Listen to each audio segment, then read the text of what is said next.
Hi guys, నమస్తే.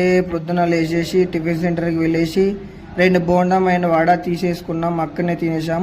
బోండమైన వడ చాలా బాగుంది. ఇవాళ మా కాలేజీలో ఫ్రెషర్స్ పార్టీ అరేంజ్ చేశారు. అవుట్ఫిట్ ఎలా ఉందో చెప్పండి. అండ్ బతుకమ్మ కూడా మా కాలేజీలో అరేంజ్ చేశారు. 2 ప్రోగ్రాంలు ఇవాళ జరుగుతున్నాయి మా కాలేజీలో. ఫ్రెషర్స్కి ఎంటర్ అయిపోయాం. మా కాలేజ్ ఇండోర్ స్టేడియంలో ఈ ప్రోగ్రాం పెట్టారు. మా జూనియర్స్ డాన్సెస్ మొదలు పెట్టారు. ఒక్కసారి చూడండి ఎలా చేస్తున్నారో.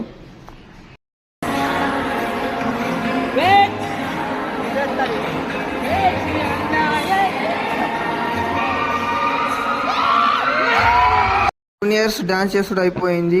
మా క్లాస్ ఆమె చేస్తుంది. ఒక్కసారి చూడండి ఎలా చేస్తుందో.